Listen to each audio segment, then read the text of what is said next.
নমস্কার, শুরু করছি আজকের পর্ব। প্রতিদিনের মতো ক্লাস শুরুর আগে আবার বলি, আমার চ্যানেল এখনও যারা সাবস্ক্রাইব করেননি তারা অবিলম্বে এই চ্যানেল সাবস্ক্রাইব করুন, বেল আইকন প্রেস করুন, যাতে প্রত্যেকটা ভিডিওর নোটিফিকেশান সময় মতো আপনার কাছে পৌঁছে যায়। এবং এর সাথে অবশ্যই আমার ফেসবুক পেজ ফলো করবেন। ফেসবুক পেজেও নানা ধরনের লেসেন, নানা ধরনের এক্সারসাইজ আমি দিয়ে থাকি। আশা করি সেগুলো আপনাদের কাজে লাগবে এবং যারা ইতিমধ্যে সাবস্ক্রাইব করেছেন তাদের কাজে লাগছে। যাই হোক, এবং আরেকটা কথা, যারা আমার কাছে অনলাইন বা অফলাইন ক্লাস করার ব্যাপারে আগ্রহী তারা ভিডিওর শুরুতেই যে নম্বর দেওয়া আছে এবং ভিডিও চলাকালীন স্ক্রিনে যে নম্বর দেখতে পাচ্ছেন সেই নম্বরে হোয়াটসঅ্যাপ করুন অথবা সরাসরি ফোন করুন। এই বিষয়ে আমরা কথা বলে নিতে পারি। আমার অফলাইন ক্লাস আগরপাড়া এবং মধ্যমগ্রাম, এই দুই জায়গায়, আবার বলছি, আমার অফলাইন ক্লাস হয় আগরপাড়া এবং মধ্যমগ্রামে। এবার মূল বিষয়ে আসি।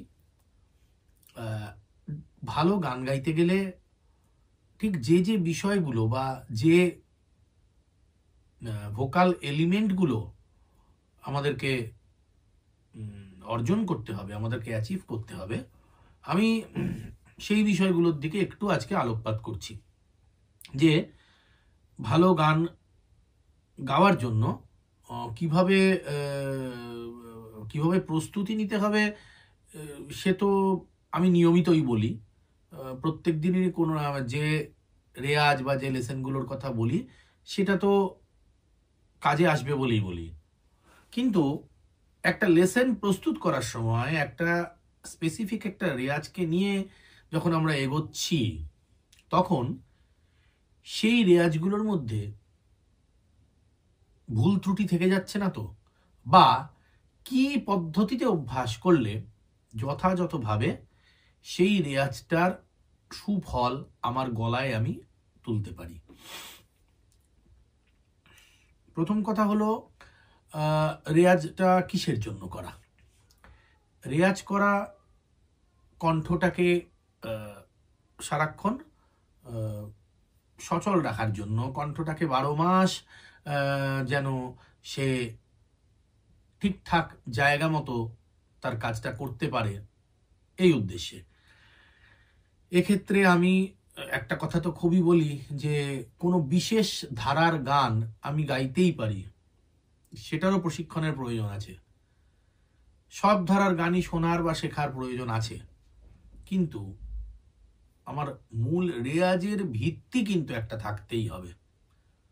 সেটা স্বরের অভ্যাস, সেটা যে যেমন করেন, কিন্তু হয় কিছু ভয়েস ট্রেনিং বা আমরা এখন যেটাকে বলছি ভোকাল ট্রেনিং যাই বলি, পাল্টা, সরগম,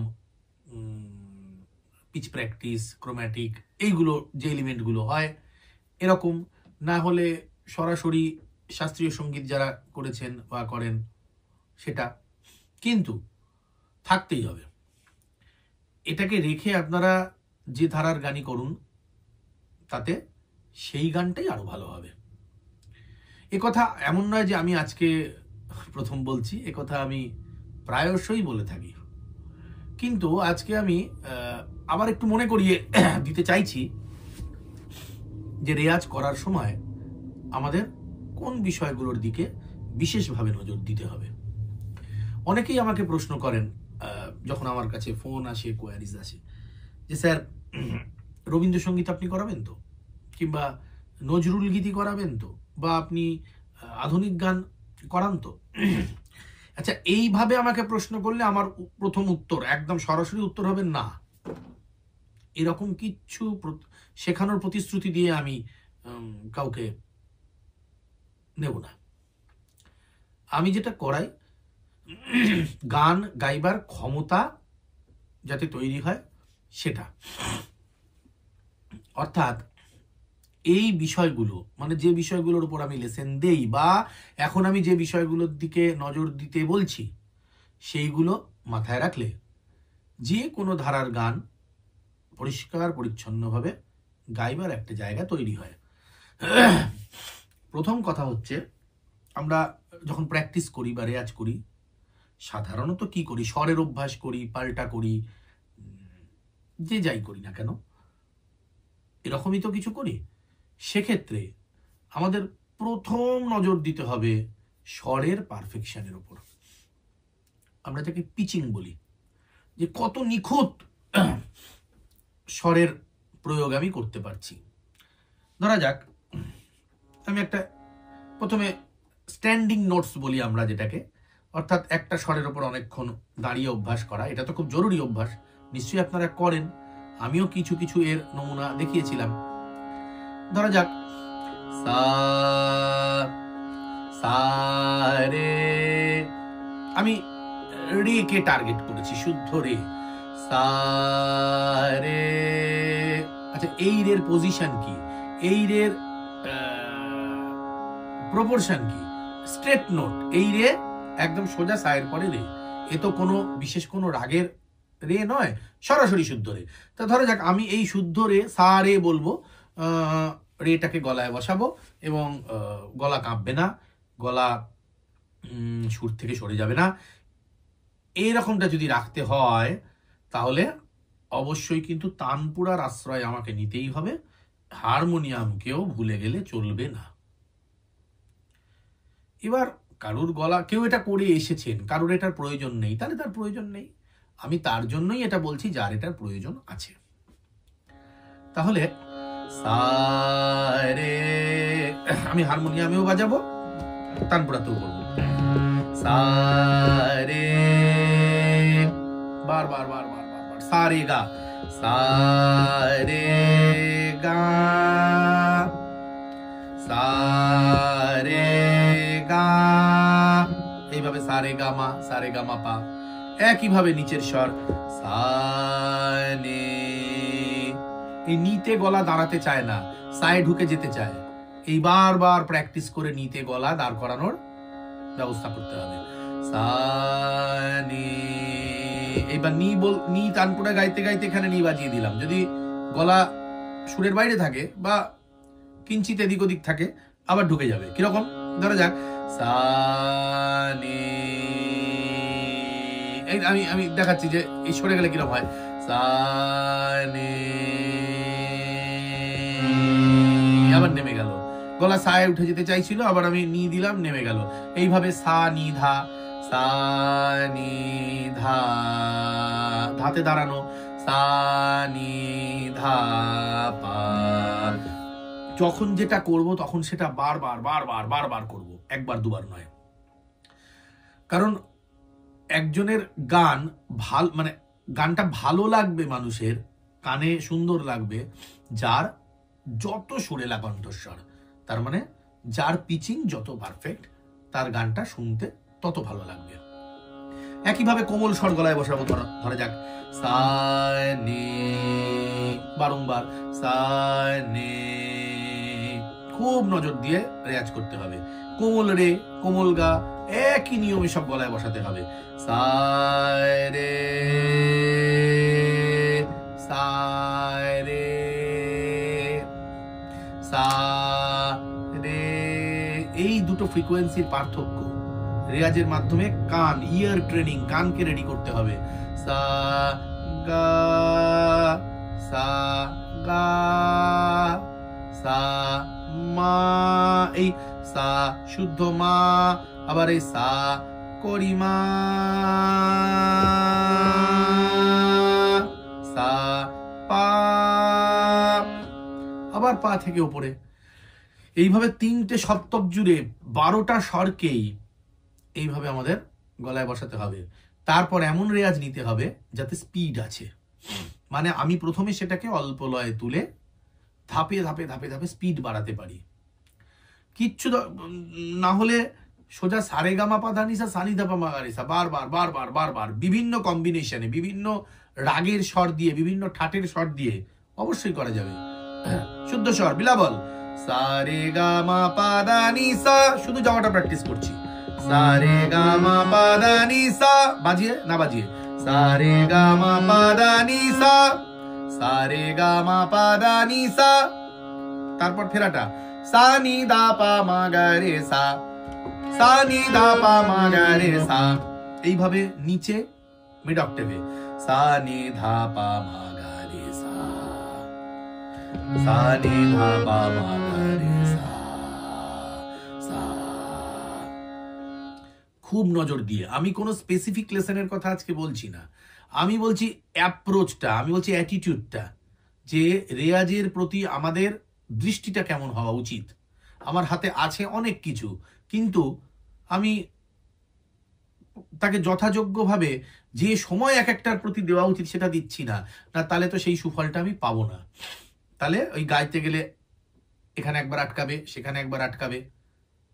যে কোনো রেয়াজকে আমি রেডি করছি, কোন একটা পাল্টা রেডি করছি, কোন একটা রাগের বন্দিশ, কোন একটা স্বরমালিকা রেডি করছি, সব কটা তাই। ধরা যাক আমি একটা ছোট্ট উদাহরণ দেই, ইমন রাগের একটা স্বরমালিকার কথা আমার মনে হচ্ছে এখন। তার একটা লাইন সা নি দা পা মা গা রে গা পা রে গা নি রে সা। তো এখানে তো গায়কী আছে, ইমন রাগের গায়কী, সেটা গুরু দেখিয়ে দেবেন। সেটা আপনারা যেখানে যার কাছে যা শিখছেন তিনি নিশ্চয়ই সেটা দেখিয়ে দেবেন। আমি বলছি এই একটা লাইনকে নিয়ে একটানা ঘড়ি ধরে 5 মিনিট প্র্যাকটিসের কথা। মোটেও কোনো বেশি কথা বললাম না, মাত্র 5 মিনিট। তাতে হবে 20, 25, 30 বার হবে। তো 30 বার একটা লাইনকে নিয়ে প্র্যাকটিস করা এমন তো কোনো বড় কথা নয়, কিন্তু সেটাও সাধারণত করা হয় না। ভেবে দেখুন, করেন কি? আমার মনে হয় না।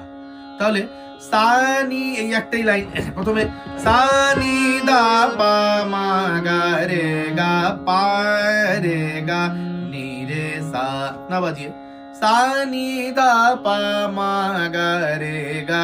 তা আমি বরপর গেয়ে যাচ্ছি, করিমাটা গলায় এলো কিনা আমি তো আক্কাও করছি না, না তা তো হবে না, সেটা নজর দিতে হবে। এবং অবশ্যই নিয়ম করে রেয়াজ রেকর্ড করতে হবে, সেটা শুনতে হবে।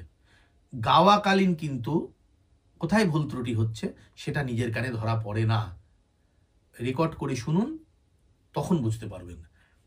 বা ধরা যাক আমি একটা ভৈরব রাগের স্বরমালিকার উদাহরণ দিচ্ছি, ঝাপতাল সা ধা পা পা দা মা পা মা গা রে, সা ধা পা পা দা মা পা মা গা রে, গা রে গা মা পা গা মা রে রে সা। সেম এই যে সা দা, এই ধায়ের যে ফ্রিকোয়েন্সি, এই ধায়ের যে টাচ নোট প্রয়োগ, এটা গুরুই দেখাবেন। আর আমার কাজ হচ্ছে ওইটাকে ফলো করে ওই একটা জিনিস নিয়ে বারবার বারবার বারবার সা দা পা পা দা মা পা মা গা রে গা মা পা মা গা রে রে সা, সা দা পা পা দা মা পা মা গা রে গা মা পা গা মা রে রে সা। এই হচ্ছে সুরের দিক।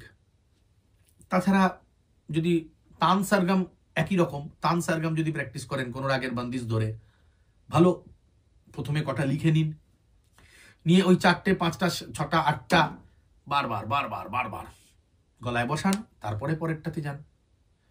পাল্টার ক্ষেত্রেও তাই, খুব কম লয় কোনো একটা লাইনকে ধরে প্র্যাকটিস করুন, তারপর ধাপে ধাপে বাড়ান। ধরা যাক একটা পাল্টার প্রথম লাইন সা রে সা গা রে গা সা রে গা রে সা নি ধা নি সা। ধরা যাক এই আমার প্যাটার্ন, তাহলে তো নিয়ম অনুযায়ী যেরকম ভাবে এগোনোর কথা তাই এগোবে। সা রে সা গা রে গা সা রে গা রে সা নি ধা নি সা, রে গা রে মা গা মা রে সা নি সা রে, গা মা গা পা মা পা মা গা রে সা রে গা মা পা মা দা বা মা গা রে গা মা। এই তো, কিন্তু তুলবো কিভাবে? আমার বক্তব্যটা এইটা, এই পাল্টাটা নিয়ে কোনো কথা নেই, কথা হচ্ছে এই পাল্টা তোলার পদ্ধতিটা নিয়ে। আপনারা যে যা শিখেছেন, যার কাছে যা আছে আপনারা তাই দিয়ে রিয়াজ করুন, কিন্তু আমি বলবো ওটা কিভাবে তুলতে হবে এবং ওটাকে কিভাবে মেনটেন করতে হবে। খুব কম লয়, খুব ধরে ধরে ভাগ করে করে একটানা অনেক অনেক অনেকবার, এবং বাজিয়ে না বাজিয়ে, বাজিয়ে না বাজিয়ে, তান পুরা কন্টিনিউয়াসলি পাশে থাকবে। সা সা রে সা গা রে গা সা রে গা রে সা নি ধা নি সা সা রে সা গা রে গা সা রে গা রে সা নি ধা নি সা, এই চলবে। তবে গিয়ে এটা সেই স্পিডটা আসবে। সারে সা গা রে গা সা রে গা রে সা নি ধা নি সা রে গা রে মা গা মা রে গা মা গা রে সা নি সা রে গা মা গা পা মা গা রে সা রে গা মা পা মা দা পা পা মা গা রে গা মা পা দা পা নি দা পা মা গা মা পা দা নি দা পা মা পা দা নি দা দা রে দা নি দা পা দা নি সারে সা গা রে গা রে সা নি দা নি দা নি দা নি দা রে গা রে সা, ইত্যাদি ইত্যাদি। বিভিন্ন কম্বিনেশনের প্র্যাকটিস করতে হবে ভ্যারাইটিস প্যাটার্নের সাথে। আর সঙ্গে তাল, খুব ইম্পর্টেন্ট ব্যাপার। তাল এখন তো মোবাইলে অ্যাপসও পেতে পারেন, ডিজিটাল তবলা পেতে পারেন। সবসময় যে কাউকে সাথে নিয়েই বসতে হবে এমন কথা নেই। তবে হ্যাঁ, লয় ঠিক করে দেওয়ার জন্য, লয় ঠিক রাখার জন্য ডিজিটাল তবলা ইটস ওকে, কিন্তু তালের সাথে গাওয়া, মঞ্চে সেটাকে নিয়ে যাওয়া, এর যে প্রস্তুতি, এর জন্য কিন্তু অবশ্যই তবলার মাস্টার মশাই রাখতে হবে বাড়িতে। একটা রক্ত মাংসের মানুষের হাতের বাজনা আর যন্ত্রের ঠেকা, দুটোর কিন্তু অবশ্যই পার্থক্য আছে। হাতে তালি খালি দেখিয়ে গাওয়া অভ্যাস করুন। হাতে যে তালে গাইছেন তার তালি খালি দেখিয়ে তার বন্দিশ, তান সরগম পুরোটা থ্রু আউট যে সেশনটা, সেটাকে ধরা যাক আমি এখানে তিন তালটাই বাজছে, ঠিক আছে, ধা দিন দিন ধা না তিন তিন না তে টে দিন, এই মুদ্রাটা ইউজ করতে পারি আমরা।